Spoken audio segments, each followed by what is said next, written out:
Well, that's right. We are right here at Sharp Facets Gallery this afternoon. I am sitting here with Alan Creighton. He is a vice president of EHS. Is that Emerald High School? And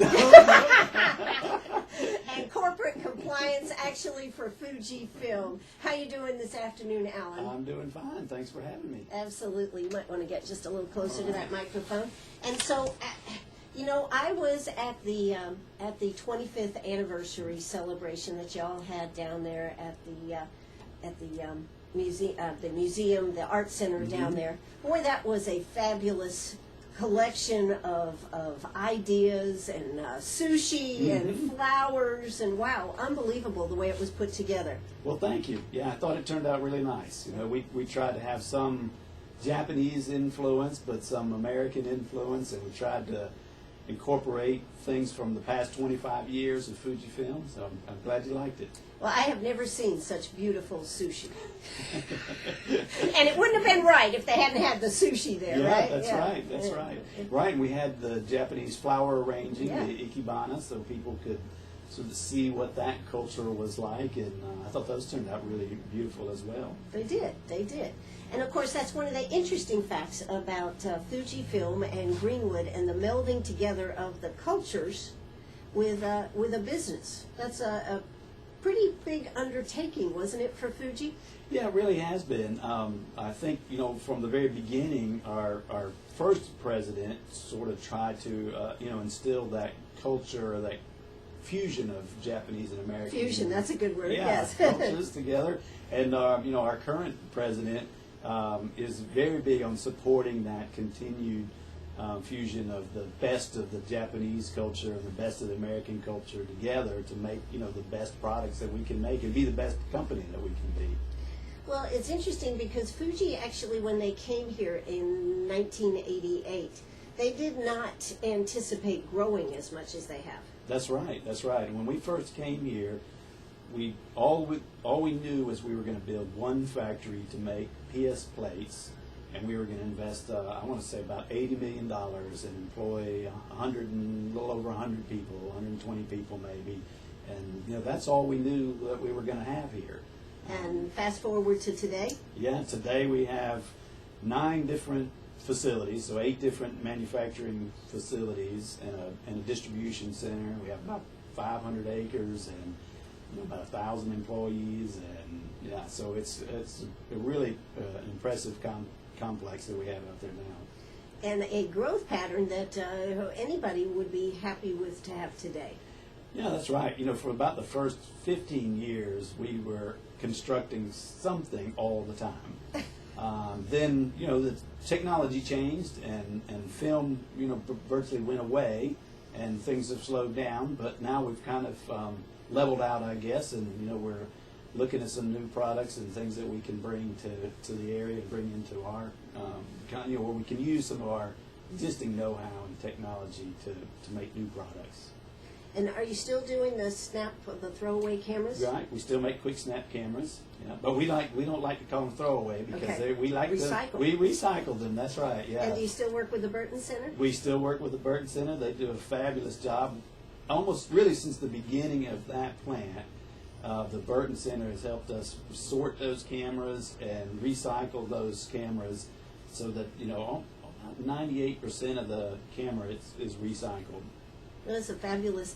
That's a fabulous working together on a project, and I know the clients out there at Burton Center love the work. They really do. That's a really special relationship between FujiFilm and the Burton Center, and their clients. They feel like they work for FujiFilm almost.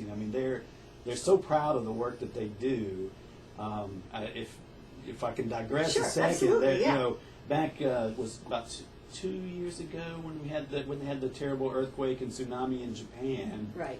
The clients at the Burton Center, who as you know don't really have a lot of money, but they took all of their lunch money and their snack money and things like that and put it together and gave a gift to us to send to Japan to help the people in Japan.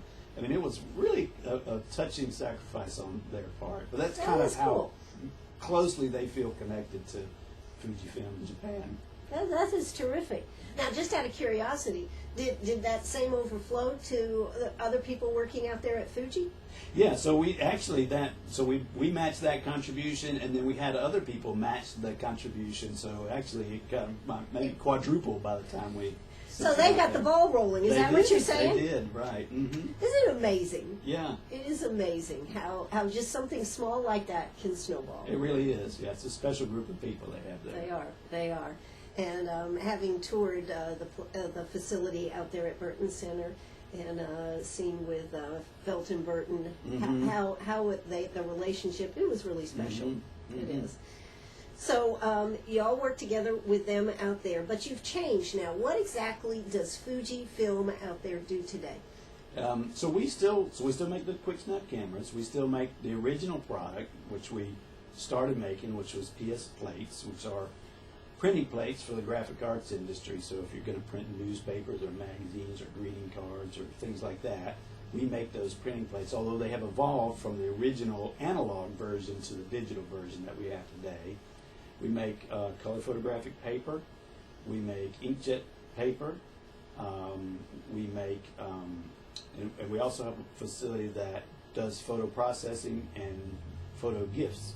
Yes, now the photo gifts have really come on as a big, don't they put them on mugs and any type of just product? Just about anything you want your picture on. Okay. If they don't do it, if you write them, they'll look into it. And I guess this would be the really big season coming up with the holidays. Yes, it will be. They will grow unbelievably in the next 6 weeks to be able to develop everybody's holiday pictures and the photo Christmas cards that everybody does has become so popular, and the gifts and mouse pads and all that kind of stuff. I mean, we'll be employing a lot of Greenwood's finest citizens for the next 2 months out there. Well, that's that is terrific, and that was something that I don't think anybody really saw coming, did they? No, we had that plant was originally built to finish X-ray film. And when X-ray film kind of went away, it was vacant for a couple of years until we looked around to see what kind of opportunities we had to reuse that facility. And then until 2010, we consolidated all of our photo processing centers from around the United States all into one state-of-the-art facility here in Greenwood. That was fortunate for Greenwood, wasn't it? It was. It just as well could have gone somewhere else, couldn't it? That's right. It could have gone anywhere. But we had kind of have the know-how, and we had the facility, and we knew this was a successful place for us and a good workforce and everything. So, now we get rolls of film from all over the United States and develop those, and we get pictures, digital pictures that we get here and we print and send out to just, all over the United States. When we come back, we're going to continue to talk with Alan Creighton here today, and we're going to be talking about the workforce here in Greenwood. We're going to be talking about some of the traditions and cultures and how they've melded together. So why don't you stay right with us? We're going to hear a quick word from our sponsors, and we'll be right back. Oh, that's right. We're right back here, Sharp Facets Gallery. You can listen to us right here on the radio, but you can also hear us on the stream. And, of course, don't forget about those downloadable apps where you can keep up with us wherever you are. So you need to tell our Japanese friends that they could keep up with us with their smartphones. That's right. They can listen anywhere, even in Japan, Even in Japan, absolutely. So, don't forget about that. That's WCRS 1450am.net. Well, we're here talking with Alan Creighton. He is the Vice President of EHS and Corporate Compliance. Every time I look at that, I think of Emerald High School. But that is FujiFilm, folks, FujiFilm. So now, when we were just talking, we were talking about the size and how things had grown here and everything. And in today's market, I guess we could actually say Fuji, with the number of people that live here, you have homes that you have purchased, and then, of course, there's cars and all these kind of things. So it's a really good thing for Greenwood. Yeah, I think so. It certainly made a big impact on the community here, especially, in the last 25 years. When we first moved here, there were no Japanese restaurants in Greenwood. And now look at us. We have 3 or 4, so I think, back, we like to say when Fuji first came here, sushi was just considered bait. Yeah. Now it's a food. Exactly. So those are some of the things that have changed here, and of course, our culture has become. Now, you originally were, well, I guess you still are a lawyer, yes? Right. Mm-hmm. Yes, I am. And what exactly did you do? You were with a big prestigious firm down there in Columbia, McNair. Right. Yeah. So I started out my career doing general corporate work and immigration work, and I represented a lot of the multinational companies that were in South Carolina. So eventually I started representing FujiFilm, and just as they grew and their legal needs grew, I became more and more involved with them until I joined the company about 10 years ago or so. Till they said, economically, this would be much more feasible for us if you worked in-house. That's right. We give you 100% of the time. Exactly.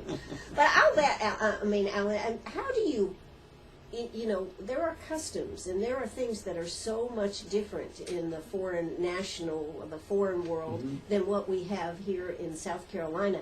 As an attorney dealing with this, how did you actually learn the ins and outs of what's appropriate? Like, you don't go up and hug usually, right?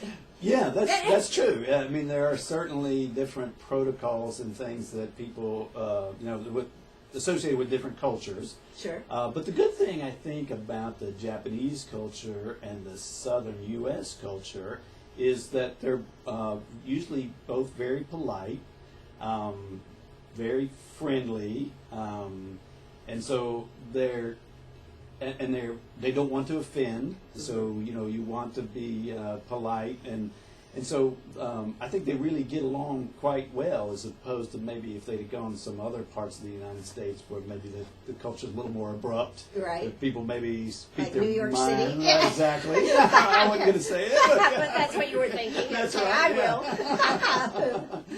So actually, culturally, they're actually quite similar between the Japanese culture and the southern U.S. And culture. what made them decide to come to Greenwood? That's a very interesting story. There, so back in the mid '80s, Fujifilm knew they wanted to build a facility in the United States to be closer to their customers because they were starting to sell more and more product, both the printing plates and film and photographic paper and things, and so they wanted to build a facility here to be closer to their customers. And so they started looking around, and I think they knew pretty quickly they wanted to be in the southern part of the United States, and so they looked at 4 or 5 different locations, and they worked through an organization called the Southeast U.S. Japan Consortium, which is a kind of a organization that between 7 southeastern states and Japan. And through that organization, they were able to look at a lot of different states. But they finally decided on Greenwood for a couple of reasons. One, it's the Fujifilm's mother factory is located near the base of Mount Fuji in Japan. That's where we get our name from. And there's a lot of clean water and clean air because it's really kind of in the countryside part of Japan. And photographic products take a lot of, they really need clean air and clean water so that there's no impurities in the film. And so, but if you look at Greenwood and where that mother factory is, they're almost on the same latitude. So we have sort of the same climate and temperature and humidity, and we have an abundance of clean water and clean air here. So it was very similar to what they were used to in Japan. And the culture was right for them. The people were friendly, and the government, the local government was very cooperative. So eventually they decided to put their first factory in Greenwood. That clean water thing is a really, really big thing when you're working with computers, any of that type of stuff. And it is amazing that we have some really pure water. Now, do they have springs out there where they're at, or? They actually get it out of a river that comes right, out of the mountains around Mount Fuji. Right, over there, but over here. Over here, yeah. Right. Yeah, we get it from the CPW, which gets out of Lake Greenwood. Sure. Because I know out there at Burton Center, whatever the name of the business that was there before, Right. that was one of the things, was the pure water Right. that comes out of there in the springs. Right. I think they had some 1,000-foot wells or something out there that they got the water from. Exactly. So that is pretty amazing. But still, that had to be. If I know Japanese, one thing that Japanese and most cultures in the Southeast Asia and all of that area, they like tall buildings. Yes. We do not have the tall buildings, Alan. How did they cope with that? Well, it is. Yeah, it is probably a culture shock when they first get here. but in a way, it's actually it's easier for them to assimilate here because they can bring their family here. It's easy for them to get around, to drive. I mean, you don't. It's not like you have to start driving in New York City. Sure. It's a lot easier to drive around here. So their spouses can drive, and the kids can go to school, and it's a little bit less hectic. It's easy to find the grocery store and things. So I think it's actually quite a bit easier for them to assimilate here maybe than some other places. Sure. Now, one of the things that you were telling me about before we came on the air, Fuji actually supplies a teacher. That's right. Right. We supply a teacher to the local school district, so that she can help with the Japanese students, the children of our associates who are here, and help them with their education and help them understand English until they kind of get where they're self-sufficient in school. Sure. But she also helps teach the U.S. kids and helps work with them too. So it's kind of a mutual benefit for us and the school district.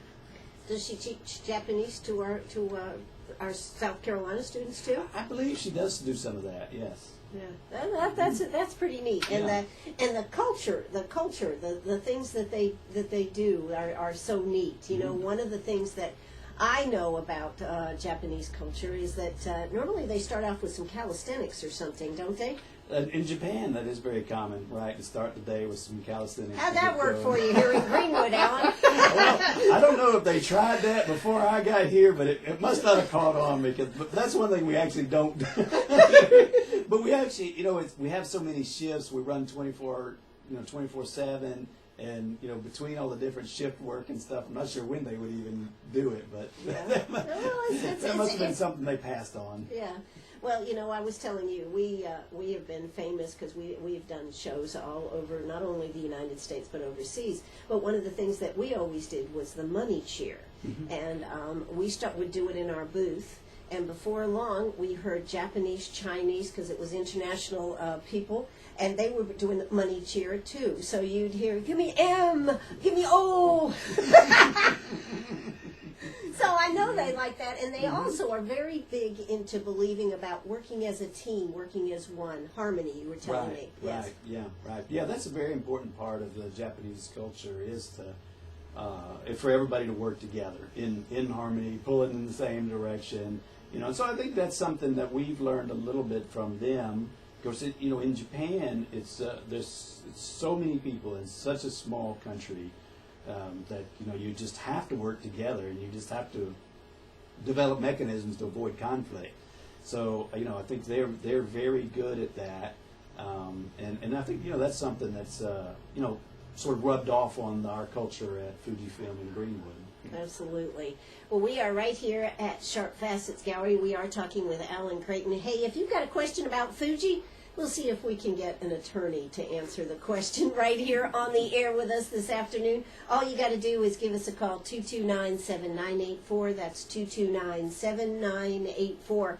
We are going to hear South Carolina news, a word from our sponsors, and we'll be back, so don't you go away. We got a lot more to talk about. So we'll be right here. You stay right here. We'll be right back. Ugh, are you a pirate or a pack rat? Do you have a vacation of a lifetime sitting in the attic? Or a college tuition hung on a wall? Or is a fabulous retirement hidden in your jewelry box? Bring those items to Sharp Facets Gallery. We can establish value and buy from you or sell for you. And so ends another chapter at Sharp Facets Gallery, 72 Bypass, and on the web, sharpfacets.com. Oh, that's right. We're right back here, Sharp Facets Gallery this afternoon. Price of gold has gone up, folks. So if you've got it to sell, make sure you come see us. Gold, silver, diamonds, you know where to get the most for it. Right here at Sharp Facets Gallery on the 72 Bypass. We also are talking with Alan Creighton out there at FujiFilm. He is General Counsel and Director of Public Relations. Now that sounds more like it, doesn't it? Yes. Right. It's a confusing title. It's too many jobs to really put in one title. Well, they wanted to make it a bargain when they took you in-house, right? That's right. Yeah, exactly. So how long have you actually been with Fuji? Well, so I started representing them as a client in really about 1992, but I actually joined the company in 2005. 2005. And before that, for a while, you actually were in England as an attorney, correct? Right. I worked for a couple of years with a law firm in London. Now, what made you decide to take up that experience? Just an adventure, I guess. Adventure? Yeah. Now, did you have to wear those wigs and everything like they do in England? No, luckily I worked with it was an American law firm there. But in England they divide the practice of law into two, the solicitors and the barristers. And so the barristers are the ones who go into court and wear the wigs and the robes and practice all the formal courtroom practice. But I was more with the solicitors. You were more with the solicitors, okay. So you didn't have... But how was it? Are they more formal than we are here in America? Yeah, there's certainly some Their very court. old traditional aspects to practicing law in London that haven't changed for 500 years. But there's a lot of similarities, too, because since our legal system evolved from the British legal system, you'll notice a lot of similarities. But I'd say we've sort of modernized it, at least from our point of view. Sure. We've modernized more, and they've sort of held on to some of those older traditions. Yeah. Now, what about, when you were growing up, what did you want to be, Alan? Well, it wasn't a lawyer. It wasn't a lawyer? Okay. What was it? I thought about medical school, and so I actually, that's what I went to Emory University for. And but then after I graduated from there, I went to work for a law firm and worked on some medical malpractice cases and things, and decided to go into law school. Okay. So this was a process. Yep. This was a process. Yes. Okay. All right. Well, anyways, we are sure glad you are here and that helping Fuji here. Now, excuse me. What are some of the customs that when people went over there to Japan? The kinds of things that, I guess, when we first built our first facility here, we selected the first 30 or 40 employees all went to Japan to train at the mother factory in Japan. So that when we built our PS plate factory, there was already a PS plate factory in Japan. So we sent these employees there to learn how to make PS plates and how to run that facility. And so they stayed there for almost 6 months. They went, with the special schools with Piedmont Tech. They had a special program to send them there. And they learned how to operate the facility and picked up a lot of customs and cultures. I know one of the first things that when we first started here, we were not going to require everybody to wear a uniform. We wanted to have sort of American style. And when all those employees went to Japan, they noticed everybody there had their FujiFilm uniform on. They came back and said, "Well, we really like those uniforms. We'd like to have those uniforms here." So that's how we wound up, with the having a FujiFilm uniform here. So that was one. That was one custom. Yeah. Any other cultural things that were transposed from over there to here? Well, there's certainly a lot of sort of business practices that are sort of cultural and business together. In Japan, they have a philosophy of continuous improvement. And so you should always be looking for ways to improve your process and improve your business. And so they have a kind of formalized program to continually improve. And so, those types of things came here. We've implemented those here. And we also have what we call constant conditions. So when you're making photographic products, you want that product to come out exactly the same every time. So the philosophy is if you put in the exact same ingredients and you mix it exactly the same way and you coat it exactly the same way, your product should come out the same way. And so we call that constant conditions. And that was another kind of concept that was learned from the Japanese factory. I didn't realize I had instigated one of my own. Proper take-in of a piece of jewelry means proper pickup. Right. There you go. I started that 25 years ago. Yeah, That's right. exactly. If you take it in exactly the same way every time, then you should have the right pickup in the end result. That's right. Mm-hmm. Yeah, so those are good philosophies. Now, what about as far as I understand Japanese, I'll use the word workaholics. Mm-hmm. They are Yep. very committed to working long hours and this type of thing. How did that transpire here in Greenwood? Right. So that is, the Japanese are certainly very hardworking, and when they came here, they brought some of that with them, and Americans are hardworking too. But I'd say on the American side, we maybe bring a little bit of a diversity of viewpoints and things, and we That's kinda, politically correct. right? Yeah, we melded those two together, so we have, I think, a culture here in our facility in Greenwood now, that combines the best of those diverse viewpoints with the Japanese sort of philosophy of hard work, and continuous improvement. So, we think we've chosen the best aspects of both cultures.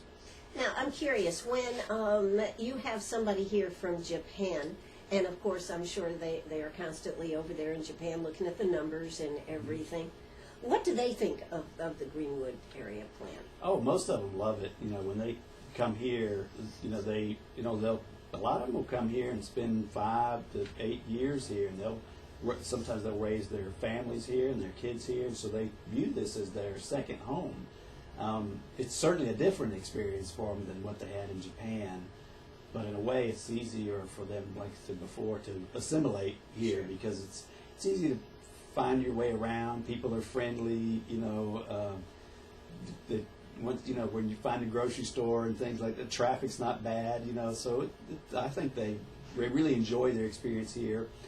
As you know, most Japanese love to play golf, and that's a big custom.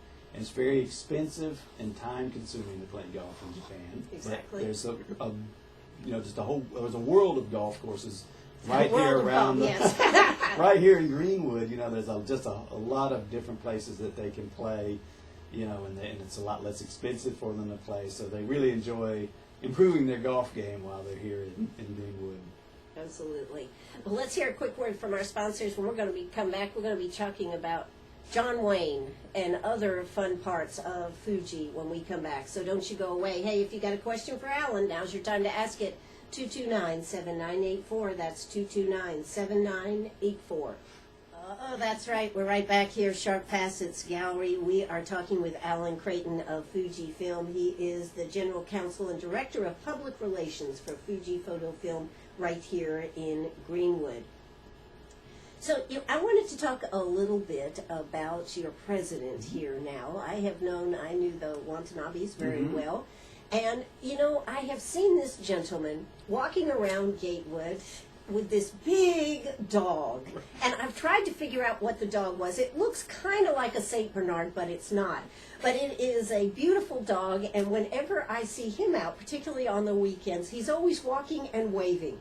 Very friendly. Yes, and when he's I saw friendly. him, Yeah, and when I saw him at the anniversary celebration, I said, "That's him." That's right. That's John Wayno. Wayno, yes. And how did you name him John Wayne? Well, that's a really interesting story. So, we have a tradition at Fuji in Greenwood of giving American nicknames to all of our Japanese associates there. So we typically will give them some very butch American nickname, like Harry, or Right, Harry, Nick, or we had a Kojak. We've always given them these American nicknames, and so when they told us that we were going to get a new president here, and his last name was Wayno, our vice president of human resources, she was so excited, and she said, "I've been waiting for 20 years for somebody with the last name Wayno to come to Greenwood so we could call him John Wayne." And how does he feel about it? Oh, he loves it. Yeah, he loves it. Actually, John Wayne's very well known in Japan. He's sort of an iconic American movie star. Sure. So so it worked out just beautiful. And the thing that's nice about it is, sometimes it's difficult to pronounce the Japanese names, and sometimes it's difficult to remember, but you never forget John Wayno. That's right, and he has such a big smile. He does, yeah. He We're does. very fortunate to have him. Yeah, he's just been a great addition to our family there for the past maybe year and a half or so. Now, what type of dog is that they have? I believe it's a Burmese mountain dog. That's a big dog. It is a big dog. It's a beautiful dog. He worked in our sister facility in the Netherlands for maybe 10 years or something like that. And so this dog, I think, is native to Switzerland. Okay. And so he started raising those kind of dogs when he was in Europe. And then he went back to Japan for a couple of years, and when he came here, he brought his dog with him. That's very unusual for Japanese to have that big a dog. Don't they It's usually have very small? Yes. Yes. They don't have a lot of room in Japan. Exactly. So. So I guess the dog's really liking it here. Yeah, I'm sure. Yeah, so you can take him out hiking, and and we have lots of great parks and trails and state parks and things here. So. And the dog leads John around. That's right. No, that's fun. They always seem to be having a good time when I see them out there at Gateway. Mm-hmm. Yeah. So, other things. Don't they have a tradition of gift giving? Yeah, that's another very big, very important cultural tradition in Japan is when you are visiting someone or meeting them for the first time to present some kind of gift. Usually you try to find something that represents where you're from or the company you work for or something like that. So that's a tradition that we've also adopted here. If we go to Japan, we try to take something from Greenwood or South Carolina to Japan as a token of our appreciation for them having us there. Sure. And I tell you what, you guys went over the top on the 25th anniversary present to Greenwood. Yeah, I thought that. Yeah, we knew we were going to be celebrating our 25th anniversary, and we have always tried to commemorate our milestones in our history with some gift to the community. And so we were looking around with what would be an appropriate gift to give in commemoration of our 25th anniversary, and we were approached by the Parks Foundation, and they told us about this project that they had to develop the Gray Street Park project where the old CPW, old Waterworks was. And so I went out there and took a look at it, and they gave us a presentation on it, and we were just amazed at what that park had been before. Exactly. And how long it had kind of been dormant, and what the plans were. And we thought, well, this would be just the perfect gift for us because we do try to focus It'll be lasting. Yeah, that's right. It'll be a lasting gift, I think, and certainly, we're hoping it'll spur additional gifts and things that help them develop that. But And it has with the $25,000 from SPF. that's right. That's yeah, right. for the yeah, dog park. That's right. Yeah. Yeah. So I think that's going to be a real asset to the Greenwood community there. It's just almost right in the middle of town, and it's a beautiful piece of property, a lot of hardwoods and some ponds and things on it. So they have some. I think that the Parks Foundation's worked really hard. It's almost all volunteers, so they, everything they do, they're not getting paid for that, So we thought it was be a really good gift to give. I think it was a marvelous gift to give to the Parks Foundation, which everybody in Greenwood will benefit from. Right. So that $100,000 was very, very, very nice. So, and I also understand that a couple of Saturdays ago you had your own big celebration out there at Fuji? That's right. So this being our 25th anniversary, we sort of divided our celebration into two parts. One was for the community, and so we had our president from Japan came to Greenwood and spent On his birthday? On his birthday, that's That right. was pretty awesome. That's right. Did you plan that? No, we were just fortunate that just to happen to be his birthday. Okay. But luckily we were ready with a gift. Excellent. And cake, I hope. And cake, that's Okay. right. That's right.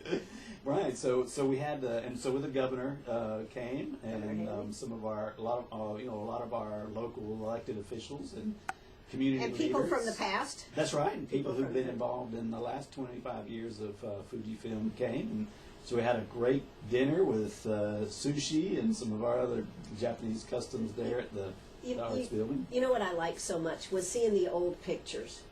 Oh. From 25 years through a retrospective of Fuji, and seeing the hair and all the different aspects of the times. We probably embarrassed a lot of people in the community. Well, I really liked what you said, and it really made me think. we are in the film business. That's right. That's right. Photographs. We're very fortunate to have, unlimited amount of film and photographic paper at our disposal. So we are very diligent about, chronicling everything we do with photography. Absolutely. So we have quite the treasure trove of old pictures. So if anybody in Greenwood needs to be embarrassed, we probably could pull out a picture. Okay, all right. Well, other things, and then you had a celebration out there for the people. That's right. So the second part of that was we wanted to do something for our associates. So we had a Fuji Family Fun Day at our facility about 2 Saturdays ago. It was a wonderful occasion. We had almost 2,000 of FujiFilm employees and family members attend, and we had food and a band and a DJ and fireworks. But one of the nicest things we did, one of the things that was my favorite part really, was we opened up all of our facilities and we had tours, because being a photographic facility, a lot of our manufacturing process is in the dark. So normally you don't get to see what goes on in our factories. Even if we wanted to show somebody, it's very difficult to show them. But we were able to stop production for that day and open up the facilities and let people take their family members through and show them, where they work, because, a lot of them just never knew or had not had a chance to really see what their family members do. So I think that was, one of the most proudest parts of our Family Fun Day, was to allow people to be able to go through the factories and see what we do and, see what their spouses do for a living. That's terrific. And I tell you what, it has been such a good collaboration between Fuji and Greenwood, and to make 25 years in today's world, that's pretty awesome. Yeah, it really is amazing, especially when you consider the change in technology that our industry has seen in the last 10 years. Our flagship product was film. If you might remember, when we first came here, the name of our company was FujiFilm. Okay. And then, film basically went away. Both Yeah, it did. 35 millimeter film, X-ray film, graphic arts film, motion picture film. I mean, it's all going away. So that was our flagship product for 75 years, and it just disappeared. So we're having to evolve, and so the fact that I guess that we've been able to evolve and survive is really amazing. Well, the Fuji blimp was always a great part, being here in Greenwood and everything. Used to love seeing the blimp. What happened to the blimp? Yeah, that's one of those things that if you ask people what do they remember or what do they associate with FujiFilm, they almost always say the blimp. Okay. And it's a shame that we don't have it anymore. But unfortunately, with the economy and cutbacks, we had to make some reductions somewhere. How many people, you were telling me how many people it actually took to run it or have on hand? It's actually quite expensive to maintain a blimp because you have to have at least 2 crews, so you have to have a full pilot and co-pilot and navigator, and then all the ground crew, and you have to have 2 of everything, so that while one crew is launching it, the next crew is heading to where it's going to land. And so you wind up, 40 or 50 people in the crew, and the cost of the maintenance of the airship and everything. Yeah, it's a wonderful advertising tool, but it's pretty expensive. Yeah. I've never been in a blimp, so does it make any noise? It does, but it's not really loud. It's quieter than maybe a normal prop plane, but it does have 2 prop engines. But it's pretty quiet, pretty smooth. Yeah, you were telling me, it was here after 9/11 for a while. That's right. If you remember, after 9/11, everything, all the aircraft were grounded, and so we brought the blimp here, and we had it out there at the Greenwood County Airport for months and months. I don't remember how long it was before they would allow them to launch it again, and then actually for a while, even after that, they weren't allowing blimps to go anywhere. But they did allow us. We actually worked with local law enforcement at some events, and they used it as a camera platform and security platform for a while. So we did cooperate with at different events to provide security and things like that. Pretty cool. Well, listen, Alan, Creighton, it's been an absolute joy to sit down and reminisce a little bit about Fuji, but also talk about what's happening now and in the future. Thank you so much for coming out here today. Thanks for having me. Absolutely. This is WCRS right here in Greenwood. That's going to do it for me. Be back at 8 o'clock tomorrow. Bye-bye, everybody.